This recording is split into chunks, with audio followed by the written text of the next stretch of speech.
আসলে নির্যাতিত হওয়ার নাটক করেছিল গত 17 বছর, নাকি তারা নেগোশিয়েট করে চলেছে।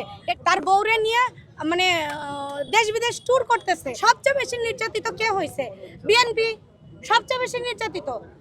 নাকি তারা আসলে নির্যাতিত হওয়ার নাটক করেছিল গত 17 বছর, নাকি তারা নেগোশিয়েট করে চলেছে। এটা আমরা আসলে বলতে চাই না, লজ্জাজনক। আপসহীন নেত্রী বলা হয় বেগম খালেদা জিয়াকে। ওনার যেই স্পিরিট ওটা আমরা ধারণ করি। আমার মনে হয় না যে তাদের দলের অনেক নেতাকর্মীও তাদের জীবনী পড়েছে, তাদের এই আইডিওলজিটাকে ধারণ করে। ছোট থেকে আমরা তাদেরকে সেই স্পিরিটের জায়গাটাকে ধরে এসেছি। সেই জায়গাটা তারা আসলে কি ধরে রাখতে পেরেছে? এটা কি আসলেই বেগম জিয়া, শহীদ জিয়ার বিএনপিপন্থী দল কিনা? আমার সাধারণ মানুষ হিসেবে কারো কিচ্ছু চাওয়া নাই। কারো ওই দুবাইয়ে বাড়ি, আপনার হচ্ছে মালয়েশিয়া অ্যাপার্টমেন্ট, এগুলো আমাদের সাধারণ জনগণের চাওয়া নাই।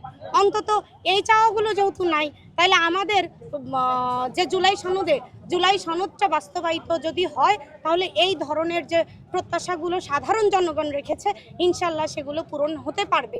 এই জায়গাগুলো থেকেই আমাদের প্রত্যেকটা, এবং এই যে শহীদ ভাইদের যে খুনি তাদের বিচার।